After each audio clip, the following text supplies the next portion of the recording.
Welcome to Out of the Blank.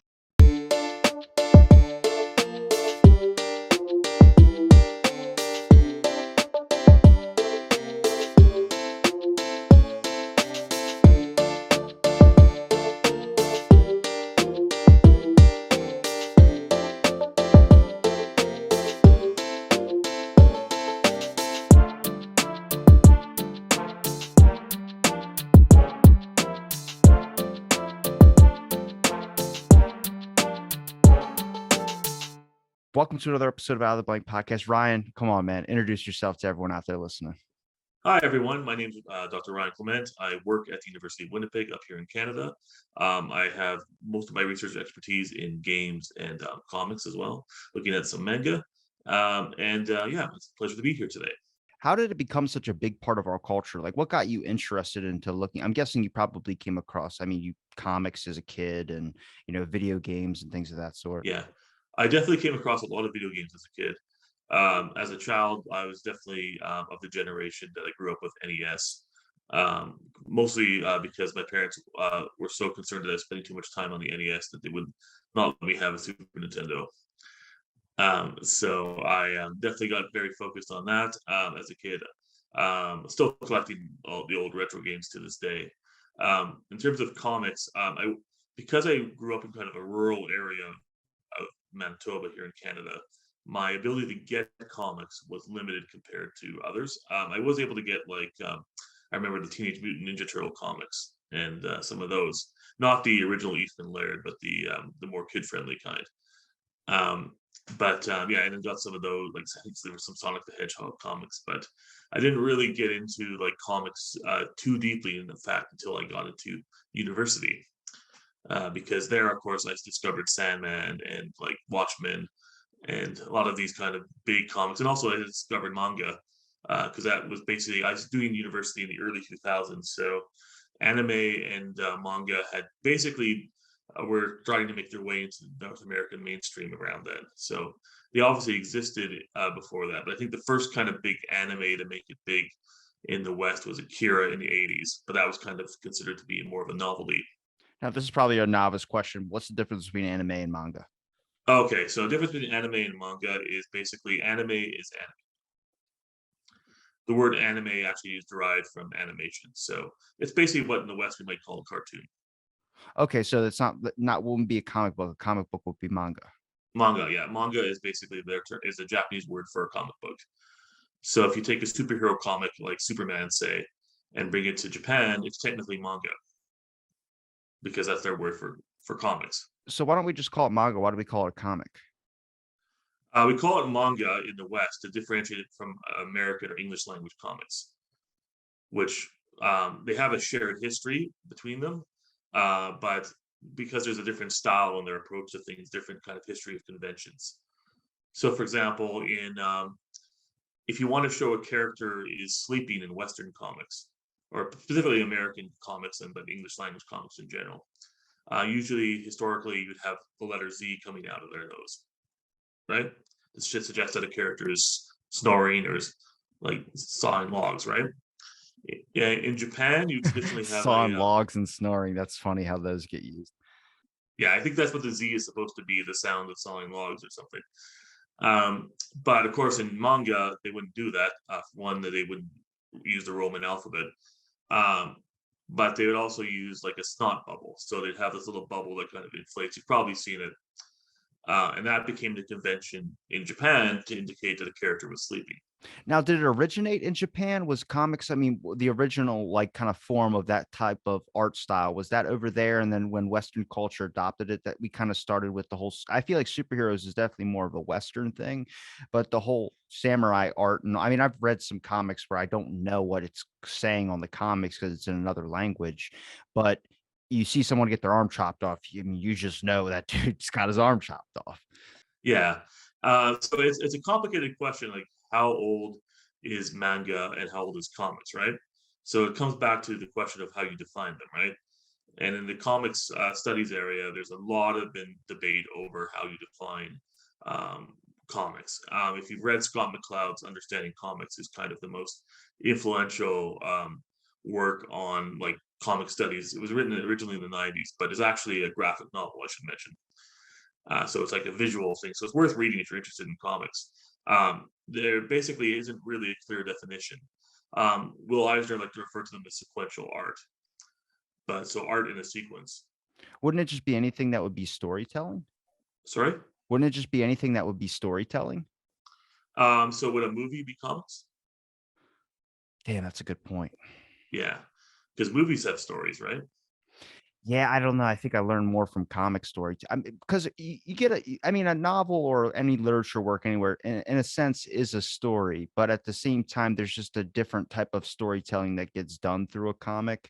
Whether it's not necessarily accurate in like a historical event or anything, but the fantasy aspect that, but you can keep doing. I don't know. That's a complicated question, I guess. It's a complicated question, right? And I mean, it's kind of one of those things you know it when you see it, but generally, like there's a few things in line. So if you look at the history of visual art, right, which I won't go over the whole many thousand years of humans making visual art, because there's things like the Bayeux Tapestry, like from the Middle Ages. There's things definitely like there's scrolls from Japan that like definitely look like comics, but they don't have like the frames, but they might even have like some text. So they kind of have primordial speech bubbles, but it doesn't necessarily look like the manga style we would know today. But there is these kind of antecedents that kind of come, especially in terms of manga. The main influence would be the ukiyo-e. And I apologize for the pronunciation. I'm not sure if I'm accurate on that, but I think it's ukiyo-e.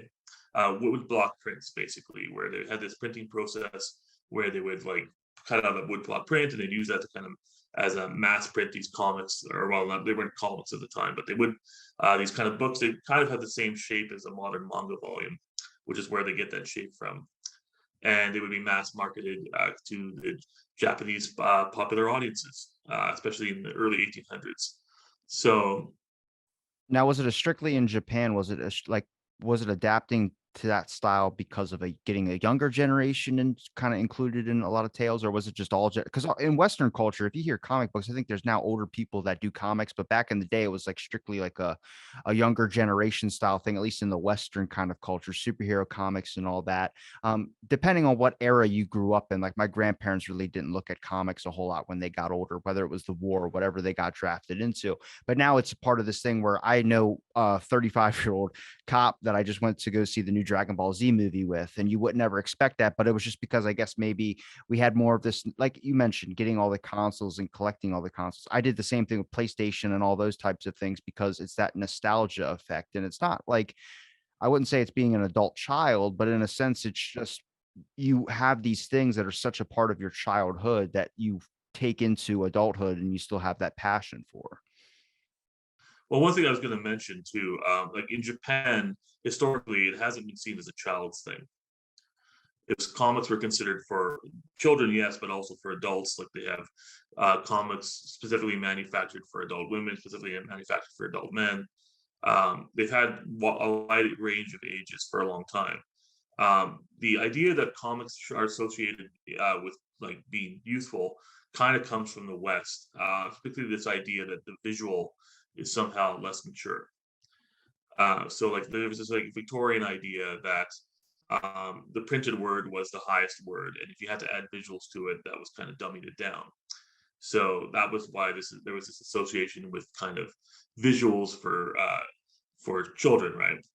And but even in the West, like comics come out of the tradition of the editorial cartoon, which was popular in newspapers throughout the 19th century. And then eventually you get like comic strips, which appear in newspapers, and then that's why we get the term comics because usually they were meant to be funny. But even like in the early days, there were some that were exploring some pretty dark and kind of serious topics. Like I know, like Little Nemo and Summerland explores surrealism in like the early 1900s. I've never heard of that. You should look it up. It's amazing some of the early strips of Little Nemo. Some of the like how they do the art styles, what they're doing, like these dreamscapes. It's supposed to be like a character who goes into dream worlds every night when he goes to sleep and Which goes do on you adventures. which do you prefer? Do you prefer a longer version of a comic book, or do you prefer a short version. I feel like the short version, just the stuff you see in newspapers, they realized how essential that kind of form was to be able to get a message across and without giving like a whole entire like that idea that you mentioned, which is just word version being the highest kind of form. I mean, that's why they say go read a picture book. That was an insult to people because you needed pictures to help describe something. But with political cartoons, I mean, that whole era kind of took off with that whole style of art. It might not have been comic style, but it was just that square block with pictures that was enough to be able to get an important message across rather than putting it in like a paragraph journalistic story style. Right. And I think the editorial cartoons prove that this idea that comics were just for young people was always a false idea, even in the West, right? Well, that was probably because the 9 to 5 work life that they wanted you to get to. They feel like, I mean, there's a giant, I mean, I don't know how many stories I heard from my grandpa saying my childhood was robbed from me, only because, I mean, he had to go to war at like 16 or 17 years old. So it was like, yeah, there is that kind of like put this away and don't touch it again until whenever everything's clear. And things never really cleared up. People just forgot and moved on. Well, especially if you're the generation that went to war, the experience of going to war is going to change your outlook, right? When you come back. So if you talk about comic books themselves in the West, they kind of emerge in the Great Depression era, particularly with Superman as kind of the action comics number one. Of course, Superman kind of emerged out of these strips, but they made like this kind of whole kind of series based around him. He's kind of considered to be the first superhero, quote unquote. But yeah, he's based on an idea by I think Joel Schuster and Siegel, like two Jewish kids living in New York. One of them's originally from Canada. They see what's going on in Europe, and they're obviously nervous about it. So they create a character who's basically unbeatable, like super strong, could do anything. It's kind of meant to be this idea of wish fulfillment and empowerment. And by the way, there's no kryptonite initially, so Superman doesn't initially have any weakness. So is that different from like Stan Lee? Stan Lee did, I think, a lot of his superheroes. He kind of had like I guess I would say a message that gets across. Like there's the guy who always gets angry, the Incredible Hulk, and it was supposed to be like had a moral message that was deeper down within the comic. And I guess now we've kind of dumbed it down to just a scientist who's really smart, but also is like a Jekyll and Hyde type version.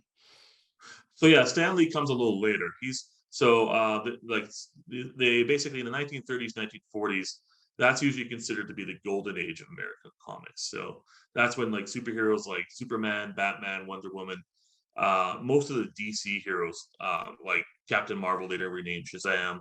They kind of get he wasn't DC originally, but they eventually acquired him.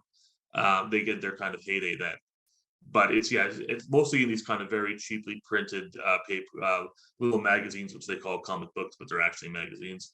Um, and they're basically marketed mostly to children. Often they're talking about the war, especially when the war is going on. Captain America emerges at this time as well. But Stan Lee kind of comes out more in like the post-war period, particularly in the 60s, with what's usually referred to as the Silver Age. So by this point, in the 50s, comics almost more or less died in the US because of there was a major moral panic against comics in the 1950s based on this commission that claimed that comics were corrupting young people and turning them to evil. Well, I don't know. You see Captain America fighting Nazis. I'm pretty sure that sends a good propaganda message to anybody. It does, but you got to keep in mind the kind of social dynamic that was going on in the 50s. So the 50s had this era of like hyper conservatism. So they would look at, for example, the relationship between Batman and Robin and say, oh, they have a homosexual relationship. We can't have that. I've heard that a couple of times. I don't believe Yeah, it they though. actually outlawed that because they were thought they were sending the wrong values, and there was things about like you couldn't depict any criminals winning because you had to show that the police were always on top. The police always had to be showed in a good light. There's all these kind of rules that came up with the what they call the Comics Code, which was developed by the comics industry to try to prevent the government from censoring them. But the government influenced a lot. Like J. Edgar Hoover influenced Hollywood. I mean, did comics ever have this? I mean, did comics ever keep that free kind of libertarian aspect where it was like, I'm not going to bow or whatever to the government, but there's always that fear of communism out there. I have to feel at some point there became this. I mean, did they ever? attack communism? Did they ever steer away from anything like that? I mean, you mentioned the golden age of comics. If that's DC, DC is a lot different than Marvel. I like them both, but I think Marvel is more like kids' gloves. Like you get the superhero and you can get some drastic action, especially now. I think they kind of leveled off, but it's always this kind of light heart version. DC was always more like we're gonna Captain America beating up the Nazis, or it was Superman. So Captain America would be Marvel, but Captain America's that's right. Captain America is Marvel. Never mind. I guess I'm wrong. I get them. I get those. I get those confused when I look at like you see like the new Joker movie, for instance, with Joaquin Phoenix. That's a dark thing. A Marvel movie would never even touch that kind of ground in a sense. And it's like the Dark Knight, for instance. I mean, the Dark Knight Batman, that was darker. There was a lot more impact there, and there's always a different vibe when you go to a DC movie than when you go to a Marvel movie. A Marvel movie kind of has a more of an up pitch kind of bad times, but then there's happy times, and then with DC, it's always this kind of gravity situation where there is good, but like there's going to be a lot more dark than there is more light. yeah. So that's the current state of things in especially movies. So like DC movies and Marvel movies. Marvel movies, of course, the MCU has kind of its guidelines that it uses, so it often leans a bit heavily into the quipping, for example.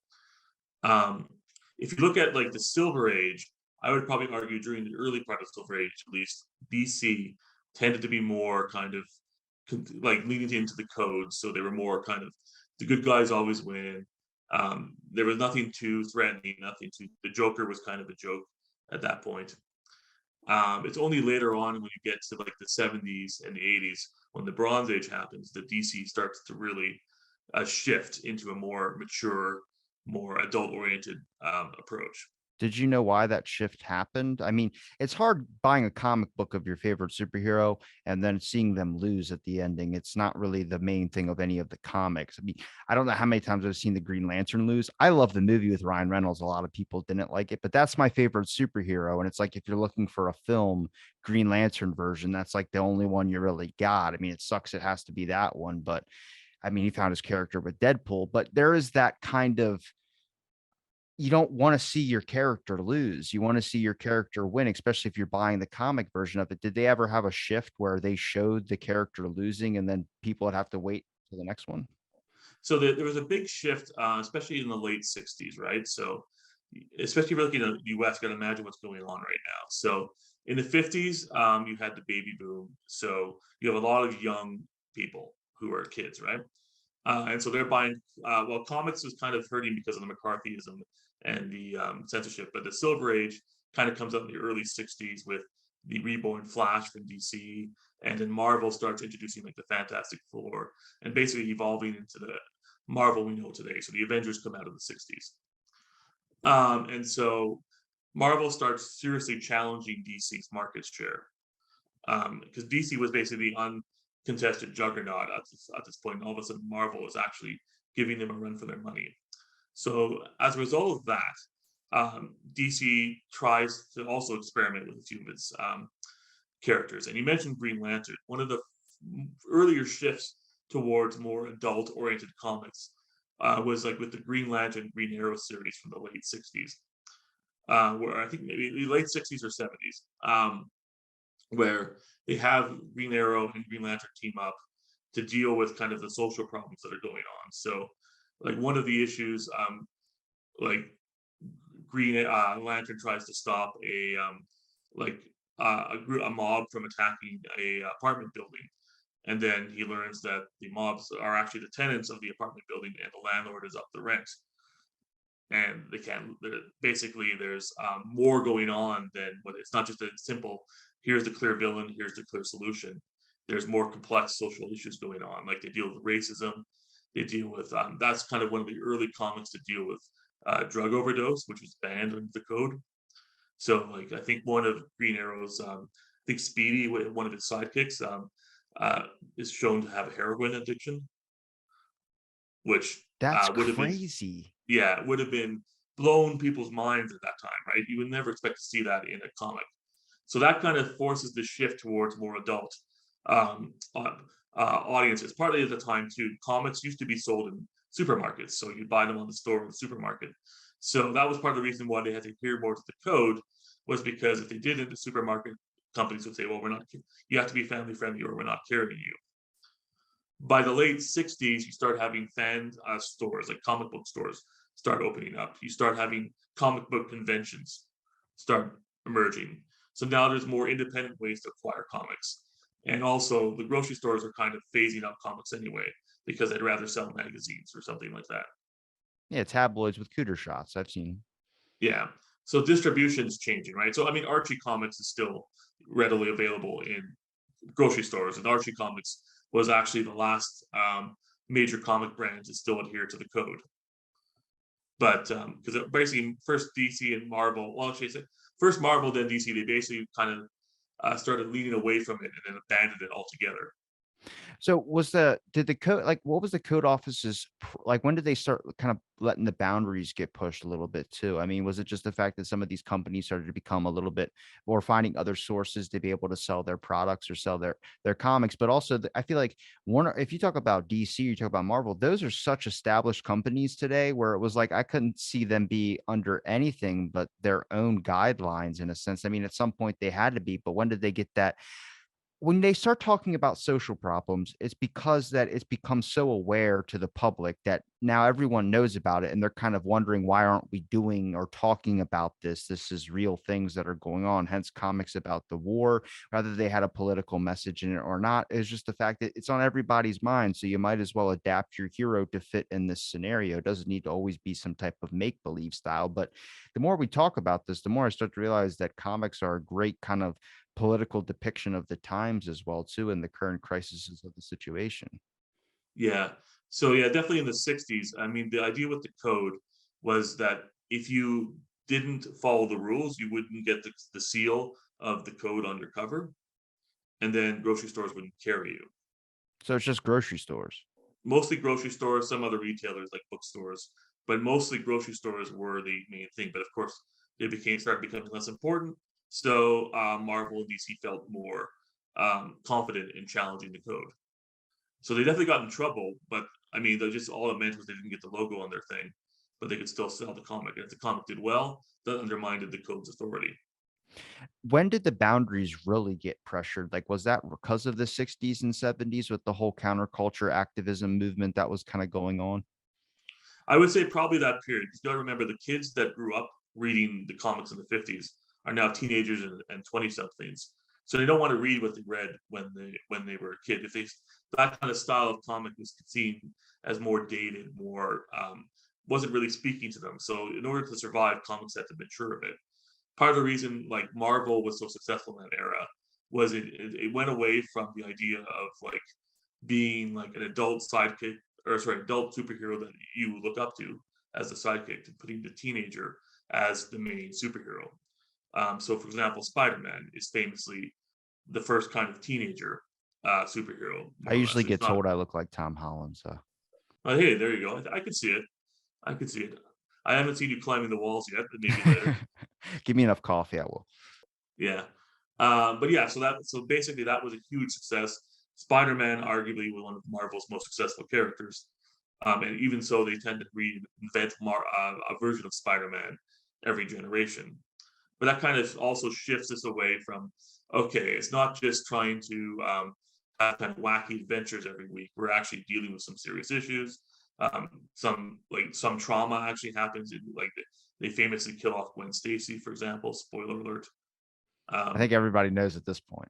yeah, I mean it's been a few decades. So, um, fun fact: there was actually a Spanish translation of Spider-Man that I think ran in Mexico, and they did it word for word until they killed off Gwen Stacy. And the editors in Mexico were so furious that they killed off Gwen Stacy that they broke ties with Marvel and continued on a completely new path. Can I ask what the biggest impact in a comic it was, like, for historical purposes? Like, what was one of the biggest changes that kind of revolutionized or just altered the course of the way the direction of comics are going? Like, you mentioned people, like, saying, "You gotta get rid of these comics, you gotta kinda take out these comics," in a sense. I would have to think at some point they probably thought about burning comics just because I don't know whether it was the message that was being sent, but I have an old Archie comic that is Kiss meets Archie, And I mean, it's relatively newer, but it was this aspect of like you start learning about the history of Kiss. They would never let Kiss play on the radio because of that demonic aspect of things. And you got comics like Hellboy. I mean, you have a main character that is the figure that kind of looks like Satan in a sense, and hell is in his name. I have to think that there's a lot of people out there that weren't ready for that, type of exposure to their kids.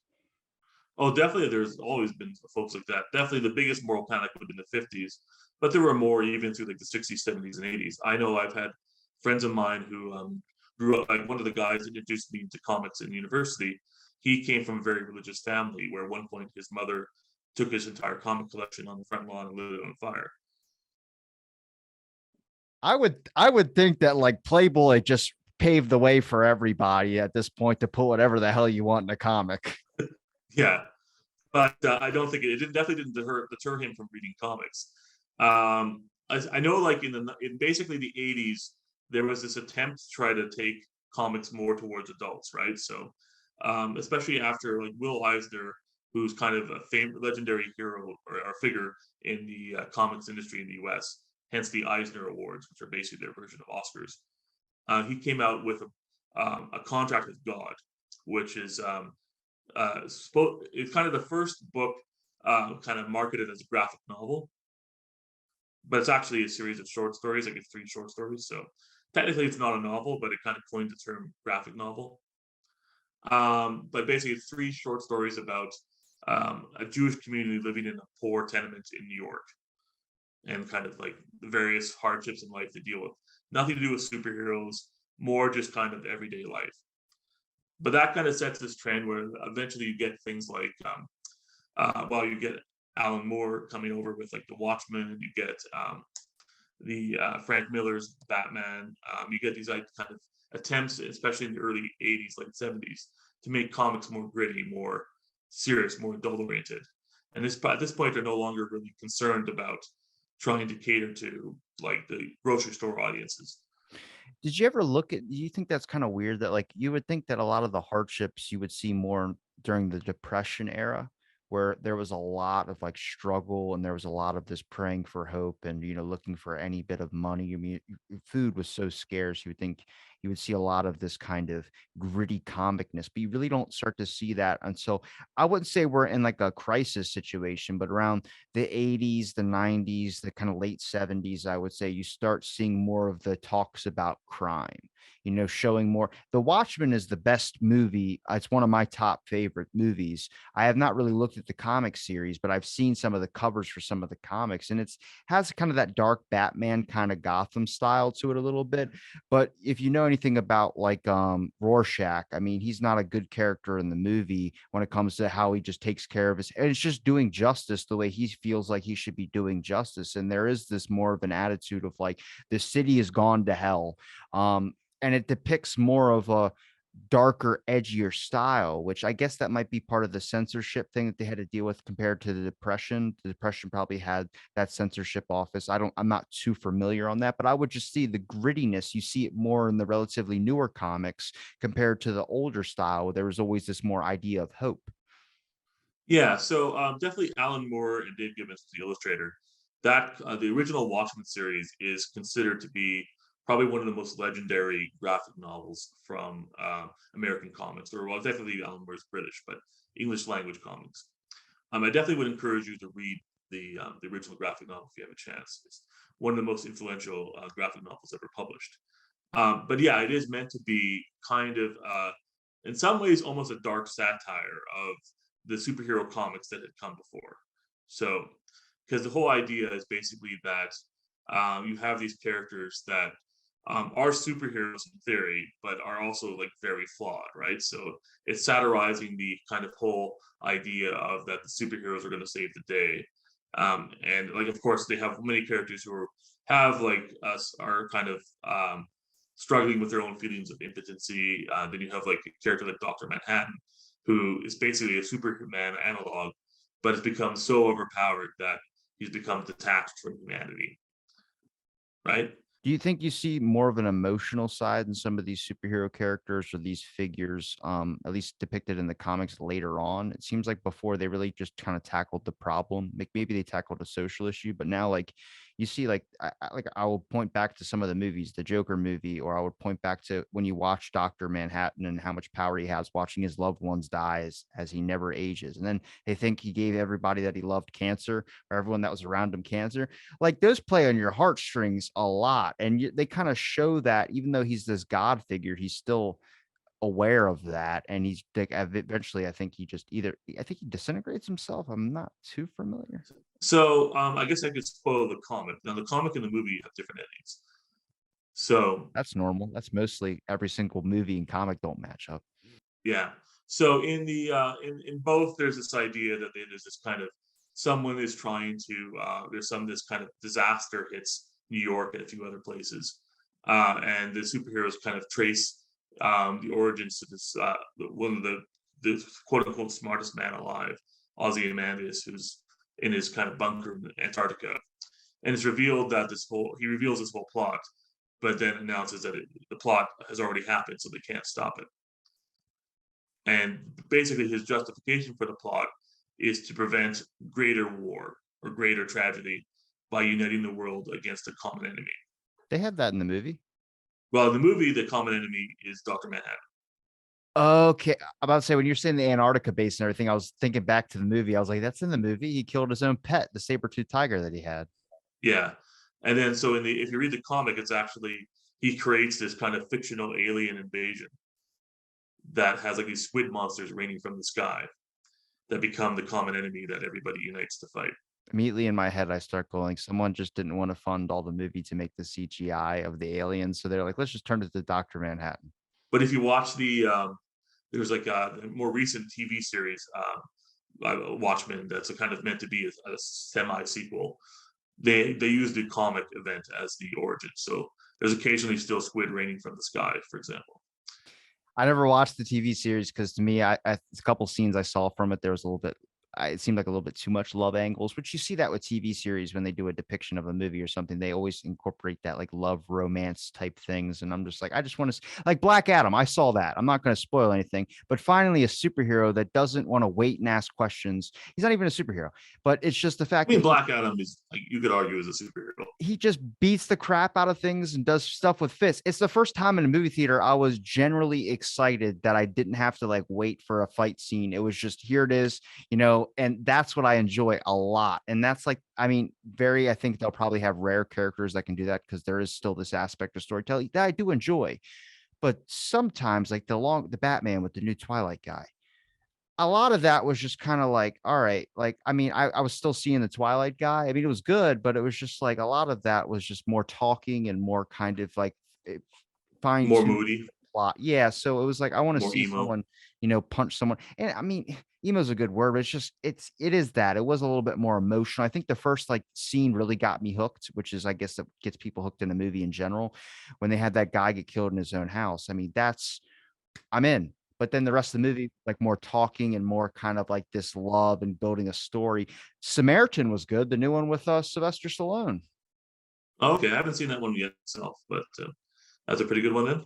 It's I don't know if they base it off a comic book or not, but I can tell you the movie, it definitely kept action packed throughout the thing. And I mean, it's Sylvester Stallone. I figured that he would do something like that, but it is that kind of, I like seeing, I mean, I don't know, I could ask you this question where you base your interest in when it comes to a superhero, but I like kind of like the person that doesn't want to be brought into any of the trouble, then he gets forced into a situation or he does something, but he's not necessarily a good guy. He's kind of like, I'm just going to do what I see right. And that if that means protecting or beating up a mugger because he's trying to mug somebody, Superman has this idea of like doesn't kill. And then you see him kill General Zod. And then it's like, does that mess with him? It does. And you see that play out in his character and everything like that. But there is this kind of crisis, like, I'm not the one that I always bring them into justice. And like, they're going to escape and it's the whole story again. Well, I know, like in I mean, Batman, for example, also has a no kill policy, and usually anyway. And then yeah, usually he just keeps putting people in like Arkham Asylum, and then they break out 2 months later. I mean, obviously, this is done for so they can keep reusing the characters because comics wants to keep going, so they don't want stories to be resolved, especially in American comics. So that's why they kind of have this because obviously, if you kill off a character, then in theory they're dead. Of course, in comics, dead is not always a permanent condition. Do you like it when they change out the actor? Like, I like it when they brought Henry Cavill back as Superman because I feel like that's the Superman. But like the Batman thing, like I would say Adam West is my Batman. I didn't Adam grow up in West, you're that. going back to the 60s. I don't Yeah. grow up in that time, but that was to me, I loved Adam West. I loved him in Family Guy. I loved him in a bunch of different things, but that to me is him. And then I see more of the guy who used to play Batman, Michael Keaton. I see him as more like the Vulture character. I thought he did a good job playing Vulture, but there's always like these different, they always change out. And I get it. You don't want the character to die, even if something happens. Like there's been so many different Supermans. But I think like keeping that, maintaining that actor, like Captain America, I think he was the first one to translate out of the Human Torch, which I don't see Human Torch anymore. I see Captain America. That's Chris Evans' character. So that's like, I mean, some of the times it works and sometimes it doesn't, but every time they keep replacing it, I feel like you adapt to a certain person. Like if they replace Thor, that's going to be a while for people to be able to get situated back into that position as this is. Which they might, because I think Chris Hemsworth is taking some time off acting. Yeah, he got But a buzz, I guess, a suspected ALS something or something that he has going on. What is it's ALS or it's another brain was it disorder. Alzheimer's or I think something? I think it was prone to Alzheimer's is what they told him. So you want to take, and I mean, good. Take some Yeah, he time for needs your some time brain. to figure that out. Yeah, yeah. Yeah, I think like, well, Batman is interesting. It's interesting you bring up Adam West because Adam West's Batman is kind of the way Batman was perceived prior to Frank Miller. So kind of wacky hijinks, kind of wham bam zam kind of style of comics, which was how was very popular in the 60s and 70s. And also like what people thought of when they thought of Batman. And then Frank Miller kind of challenged that and took everything like super gritty. So since then, with the exception of Schumacher, who kind of tried to go more along the Adam West line, but not very successfully, you had like most Batman movies have kind of been trying to be darker and grittier than the previous, right? And so you had like the Tim Burton series, you had like the Nolan series, and then you eventually had the most recent one, where I think, yeah, to me, I find because they keep going back to that well, it does seem a little repetitive. I would encourage DC to maybe explore some of their other characters that haven't seen cinematic adaptation yet, because I think Batman is obviously a very powerful brand, but they got a whole host of other characters that could make for excellent movies. So I think Doom, for the DC series, Doom is a really good one. Brendan the Fraser's Doom character. Patrol, That I love that all 3 seasons I've seen so far. I hope they make a new one. But it is that kind of like I think they're fit DC to, in my opinion, more of a TV show series. I think they do a lot better job at than sometimes doing some of their movies. I just think Marvel has really captured the market in the public's consciousness. And I think it's because they appeal to more audiences and they kind of do shift a little bit more into the new style of thinking, like some of the woke stuff I've seen them include in. And then they had problems with the new Doctor Strange. I think it was they had something where another country wouldn't play Doctor Strange because they had either was it two moms in the movie of the little of the girl. yeah, I think there's a yeah one scene where like America Chavez, his parents are introduced, and they're two women on another universe who So are I know another country didn't want that. And like, I mean, yeah. but Marvel has just captured the market to the point where they're like, we don't need that other country. And then we saw Suicide Squad. That was really good. But then John Cena apologizing to for recognizing Taiwan as a country. I'm like, well, how intertwined is politics into modern filmmaking now? And you realize it's infested all over the place. Yeah, I mean, obviously, with the Chinese film market is what caused that to happen, basically. So I think you're talking about the Suicide Squad as opposed to Suicide Squad, right? So The the one with John James Cena. Gunn film versus the David Ayer film. Yeah, the James Gunn film. Yeah.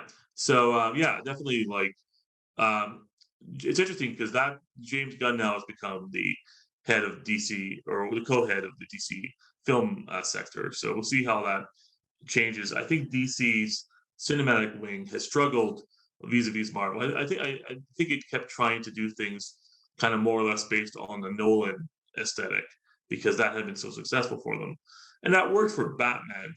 But I'm not sure that really suits a character like Superman as well. And so a lot of their other characters, I think they also kind of they tried to be more light and kind of Marvel style with Green Lantern, and that movie kind of didn't do as well. So that's maybe gave them cold feet. But I think they like influencing that change. Like even if you watch Zack Snyder's Justice League, the longer version, um, all I really noticed was like, did they just add a filter effect to the movie to make it all darker? Like that's what it was. Like Superman had a black suit. There was a lot of things they did add extra scenes, of course, but it was kind of like that little bit of change. Like I think it's seeing Superman in a different outfit. It's seeing a bunch of different things, which doesn't sound like a whole lot, but to the public, it just makes it more interesting. It's like, wait, this isn't the bright superhero I'm so used to seeing. He's got more of a dark side. I mean, you see it with the Batmans when he's not punching people and sound effects are popping up. You're seeing this guy who's dealing with like teenage problems in a sense. yeah, but did it make it more interesting? Like I did find that like reaction, like the Man of Steel did, of course, fairly well, I'd say. And I think Henry Cavill did a decent job. I think some I think bringing him back from the dead, and just a bunch of stuff was just something like Superman can die, and then you see that even with, well, when he does die and that with Lex Luthor, whoever's character, the guy who plays, in, like, Zombieland and all that. When Superman dies and they kinda have this ending and then they have a funeral and everything like that, there's, like, this, "What is the hell is going on with the movie I'm watching? Our superheroes are supposed to live," and then when they bring him back in the next one, he kinda has this different outfit, he's trying to figure out who he is. It's similar in some aspects, but I mean, I was hooked a little bit. I mean, I'm not a diehard Superman fan. If you were gonna ask me who I was gonna pick, I think Green Lantern would beat Superman in a fight, but it he's no. got the power of imagination. Yeah, so I'm saying as long as you keep creating ideas and stuff like that. But I mean, that is the thing is like when they made Batman versus Superman, you pick the guy who has basically all the powers in the world of a god, and then you have him fight just to do with a lot of money. But then it's just the strategic aspects. How smart is Batman to be able to? And it to me, a lot of people didn't like that movie. I enjoyed the hell out of it. I thought it was interesting to see kind of the relationships, but there was minor things I could see where people had their So my issue with that movie, and I think I can see how that movie came about. I'm sorry, I'll have to give my opinion here. So Batman versus Superman, definitely lots of excitement when that was announced. So definitely a lot of hype for it initially. I think the issue is they had the executives look at like, okay, what's the most influential Batman comic storyline? Okay, Frank Miller's Dark Knight. We'll take that. Okay, what's the most successful, like financially, Superman storyline? Okay, the death of Superman arc. Let's do that. And they tried to merge those two together, but really those two stories don't work together at all. So if you read them independently, they have nothing to do with each other in the comics. Frank Miller's is kind of its own universe by itself, but in it's more about this kind of older, kind of beaten up Batman who's kind of losing his edge. He's kind of semi-retired because basically superheroes have become more or less illegal. But then he decides to get back in the game and kind of becomes more willing, more edgy, more willing to kill like the Joker and things like that. Until Superman eventually at the end comes in to stop him because Superman is this basically working for the government, and Superman in that series is more or less the villain because he's basically the government enforcer who's trying to prevent Batman from doing his thing, even though he kind of doesn't want to fight Batman, but he ultimately does. And Batman is able to use his ingenuity to kind of get the better of Superman, more or less. That's what the interesting thing about movie adaptation to comics is that there's an infinite universe of comics. So you can just have different directors that feel adapted to more of whatever style or whatever universe they want, and they can just make movies on that. The issue starts to become as like with Disney. I see they have like different they stick on the same story basis of like a character arc, and they might add some similar things over from like maybe the Loki series or whatever it is. But I go, why don't they just split into multiple different companies and have it under different directors that want to do their own version of things? I would like that more. Like when they do Batman movies, they're just different Batmans. But it's like trying to explain that is that they, for a while, I think they pitched the same kind of beginning story, like the original Batman movie, which was how Batman lost his family, then became Batman. And it was like that for a while. It's like it would have been way simpler to include Death Batman or the Batman that kills or only uses guns or anything of that sort in a different style. So it's not like you're watching the same Batman or the same Batman storyline. You're getting a whole different alternate universe. Like there's one where Bruce Wayne dies and then his dad becomes Batman and his mom becomes the It Joker. was the Joker. So that's insane. So it's like you can just split your company. I think it's that fact of when you put like whenever you watch a Marvel movie, whenever Marvel comes up, you insinuate as this is the Marvel series. So it's just one thing. It's just all, which is good. It's an umbrella, but it's that aspect of like, they're not all the same director though. So then you can get Well, those. what you're getting into, I think, is the shared universe problem. So, so Marvel obviously has a shared universe, and so they are kind of have the idea that all the characters live in the same universe and can interact with each other, and that creates some excitement, right? So that started in the comics quite a while back, where I think Batman and Superman would come and meet, they'd be buddies. But the issue with that long term is that, like, I think some characters, I would agree, do better off in their own series, right? So, like, Batman as the only like unpowered individual, often in the Justice League, seems kind of a bit of a fish out of water.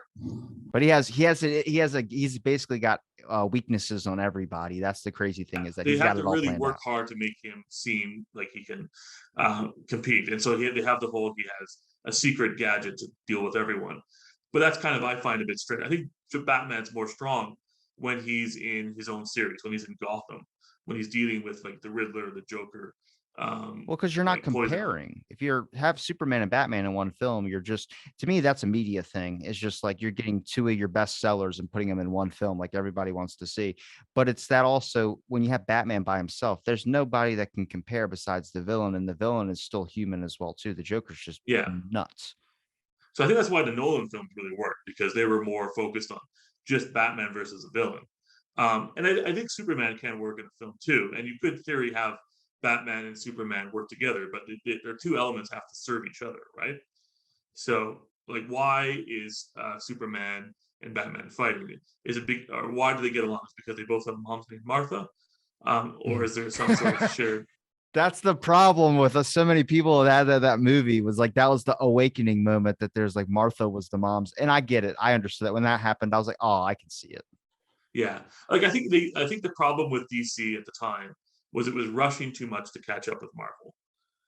Like I think it was foolish to try to adapt the Doomsday Death of Superman plot in that movie because far too early to kill off Henry Cavill's character because everybody knew they were bringing him back. So I think they especially with series like get Aquaman and a bunch like like you mentioned earlier, you alluded to earlier, they have plenty of other character arcs they could easily pick up and make into a movie. They don't need to keep beating the same horse or the same superhero and putting them in different versions. yeah, and DC has tried to I think be more loose with their cinematic universe. So like you have Shazam, for example. Is Shazam in the same universe as Superman? It's kind of implied, but um, um, it is like where does like Well, they had him in the movie. They had him at the ending at the they lunch had him? thing. Well, sort of. Yeah, is that Henry? It wasn't Henry Cavill officially, but Yeah, they had the face cut off, I think. yeah. But then I guess Henry Cavill did appear in Black Adam. So is Black Adam in the same universe as Shazam? Because Black Adam is technically the arch nemesis of Shazam. So it's kind of interesting that they don't seem to appear together on screen. What's interesting to me is like when you get a series like Deadpool or a movie like character like Deadpool, how it breaks that fourth wall, but also they're low key just plugging all their other works. Like they talk about the X-Men, they talk about a bunch of other superhero storylines. He's like the only one that mentioned those, and he keeps hinting at Wolverine, but Hugh Jackman's character. But that's like to me, that's the smartest thing ever. And the fans actually enjoy that. It's like, yeah, we never see an acknowledgement of any of these superheroes living together. Really, I think even Avengers capitalized on that as well too. All the superheroes coming together in one film. But it's like, yeah, it's like does Superman only protect his city, or does he protect the world? And then it's like, Yeah, does like Batman? why does he stick to Metropolis? Like Yeah, so it's like that you got a bunch of people like, hey, but that's the thing too. I mean, you have Spider-Man, who's New, or was it is it New York or Brooklyn? It's oh Brooklyn. well, Brooklyn I guess is part of New York, Yeah. but so He doesn't specify all of New York. He just says Brooklyn. So I'm like, are you only yeah, protecting I that don't know if he spot? goes to the Bronx much, but But that's the thing though, is like you hear, certain people, like, especially where you live. I have friends live in New York and live in the Bronx, and they talk about Superman, or not Superman, they talk about Spider-Man, or they talk about a character to that city. And then it's like, okay, so then you have certain people that adapt because they feel like they can relate to the superhero being whatever. But then you would have to expect everyone would have to make a superhero for each individual state or each individual city. And then you have people like myself that don't, nobody's going to make a superhero about Maryland. So it's like, who do we got? And it's like, you just take your pick. Yeah, I know, like, we're not far here from, like, Fargo, North Dakota. I haven't heard of them having a superhero movie yet, but I'm sure they'd love one. But, yeah, I mean, obviously, New York is kind of where a lot of these, like, heroes get set, right? Because, like, Marvel had their head office in New York, so they knew New York really well.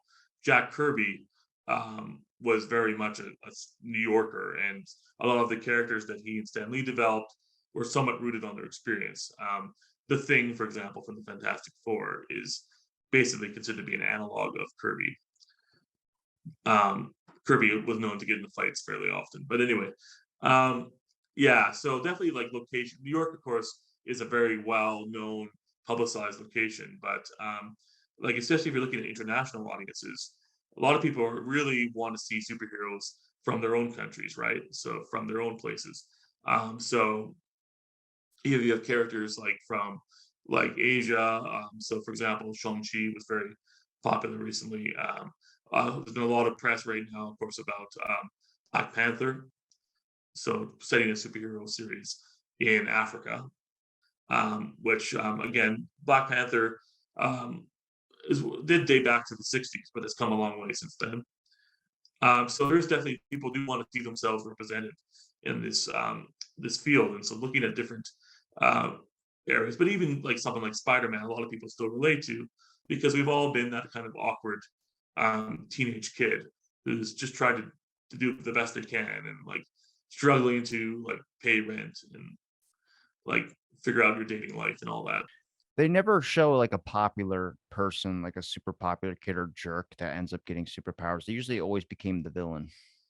Yeah, I mean, that's the usual. Like, you do have characters who kind of shift over time to become less of a jerk.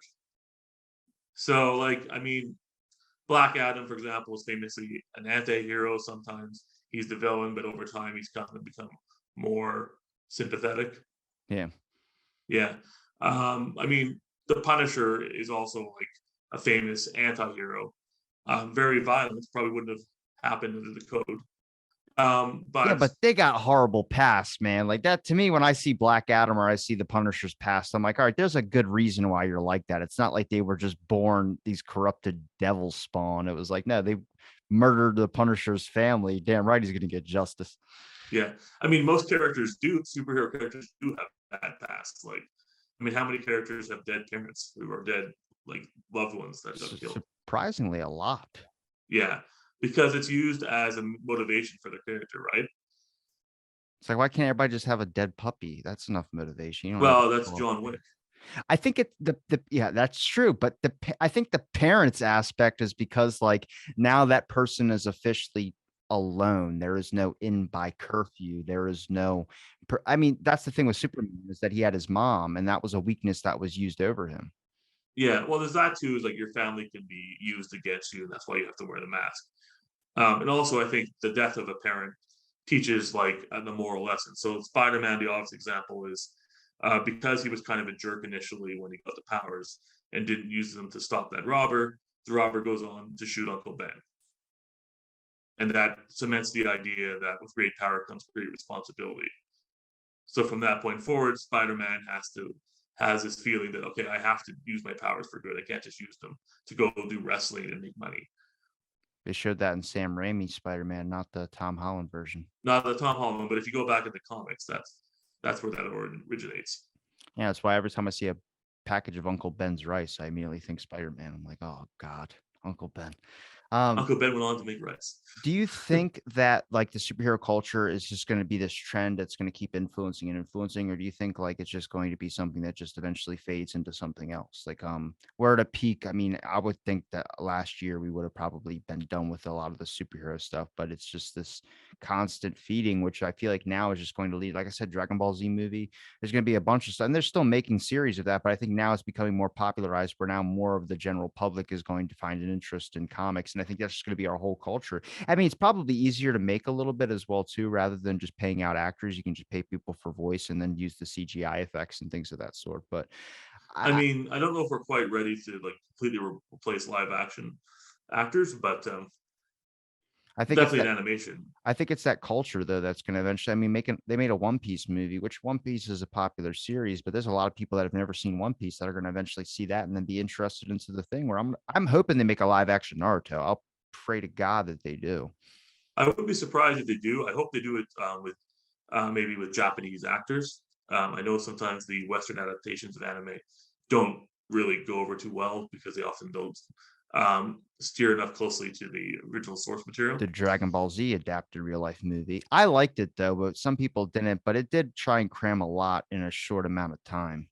Yeah, I think I mean, there's been attempts. I don't think Hollywood's really solved the how to adapt an anime question. I know there's been issues like with Ghost in the Shell, and which I thought was a visually beautiful film, but yeah, I don't think quite captured the spirit of the original. Or yeah, like there's recently like there was a Cowboy Bebop series on Netflix that tried to be very true to the original, but They canceled it for like but then they put it back. Like it's on there now. I just saw it last did they night. make a new season or did they actually I did think they that end either it? they made a new season. Or I've never watched an episode of it, but I remember they took it off Netflix. I couldn't find it to watch it, and then now it's back up there. So I'm just like, I guess I don't know I'm, what's I'm guessing happening. they just added it back to the catalog. I don't know if they've released a new season because I haven't heard anything about that. But definitely they released a full season and they tried to like do some of the shots from the anime in live action and tried, but they obviously have to make some changes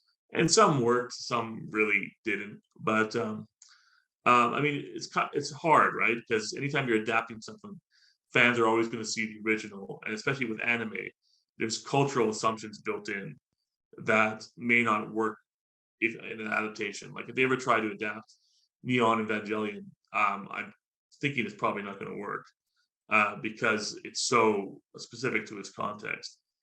Um, but obviously, things change over time. You mentioned whether or not superheroes are going to go away. They've been with us in comics since the 30s, and they've basically been dominating that genre with some give or take. In the 50s, kind of romance and took over a bit. Um, but mostly since the 60s till now, they've been primarily the main genre in American comics. Now, partly that's because DC and Marvel have been pushing them. Now, granted, since the death of the Superman arc in the 90s, the American comics industry has been mostly declining because people were usually buying it for collectors things. There was kind of a collector surge then. Then that market kind of bottomed out. People got disillusioned, and a lot of the sales numbers have kind of declined since then. Also, manga came over, more competition. You get more independent comics like Image Comics coming out, more competition there. So there are more genres, but superhero as, as a genre has been very persistent in popularity. Definitely in movies, it's become huge. It's the most um, dominant genre in film for since like the late 2000s. So there's a lot of people wondering when it's going to end for the last few years, but it's still like Wakanda just made a lot of money this past weekend. I don't see that them going anywhere anytime soon. But eventually, there will be more like there is some like talk of like for example Disney spreading too many things into the Disney Plus, and so you have to catch up with the latest Marvel movie. You have to watch all these Disney Plus shows that many people just don't have time to Yeah, keep like up with. What If and all that. You had to kind of Yeah, watch What that to If and be Loki able to. show, and then Yeah. there's like They just the started making horror WandaVisions. films, so I'm happy about the horror films. Yeah, well, that's the other thing about superheroes. As a genre, they're very flexible, so they can adapt to different genres. Like you Well, they can have just a made a Winnie the Pooh horror film, dude. yeah, That's like, that's insane. I don't know who got the rights. It's just that one director, but they let him have free range on all their Disney movies now. So it's like he's making a horror Grinch one, comes out December 9th. And then he's making I think there's that one in the works. Then he's making a horror Aladdin one as well too. Where I think it's the genie bottle actually, like you get sucked up and shredded into it. If and it's That's the crazy thing. It's like, I'm so glad that Disney's like, why not? Like, there was always this sacred, like, religious thing with these characters where it was like, we do not put Winnie the Pooh in a horror film. And then when I saw the Winnie the Pooh horror trailer, I was like, oh my God, my childhood. And it's like, but that's going to be interesting because I'm like, finally, I'm like, that's the times today. We want to see something like that. Yeah.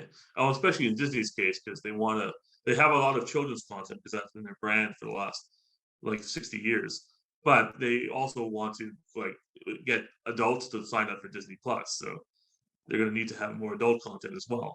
Sell out for me, people. Sell out. So yeah, definitely there's more genre mixing, there's more options for streaming these days. And you even see like superheroes were kind of unheard of in Japanese manga until recently, but now you have like My Hero Academia, you have One Punch Man. So even there, they're starting to crop up. Well, I'm sure we can talk comics all day, man, but you've given me enough of your time.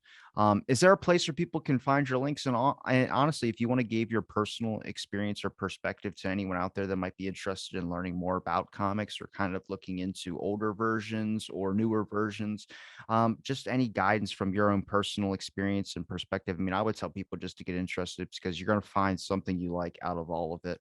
There's so much out there that you wouldn't even be able to read every single comic. You wouldn't be able to cover every single aspect or every character arc, but there's something for everyone. Yeah. So yeah, definitely if people want to get in touch with me, they can find my information on the University of Winnipeg Department of Rhetoric, Writing, and Communication. I'm on the faculty there. So they can find my contact info, and I'd be happy to take their questions. In terms of getting into comics, definitely if you're not into you haven't tried them yet, it's never too late to try. You can definitely go to your local comic shops that could probably use the support after the pandemic. A lot of them like faced closure because of the lockdowns and various other things. So definitely support them if you can. And also, if money's a problem, you can always go to the public library. Many public libraries now carry a huge selection of graphic novels and other comics and manga too. So it's a great way to kind of just look through the shelves, see what piques your interest. There's a lot of great series you can start out there. A lot of different varieties depending what you're interested in. So it depends on what an individual is kind of drawn to. I know I like mythology, so I really like Sandman. But now, of course, that's a Netflix show. Um, Everything yeah, always gets watered down into a show. yeah. So yeah, and then yeah, I know we're running out of time, so I won't get on that too much. But yeah, and so yeah, there's definitely lots of places to try. I know we didn't get much chance to talk about games, so maybe next time. Yes, for sure, man. I'd love to have you back on, man. You're welcome anytime. And I'm going to link all your links in the description. And it's been a pleasure chatting with you, Ryan. And thanks for listening to this episode of Out of the Blank.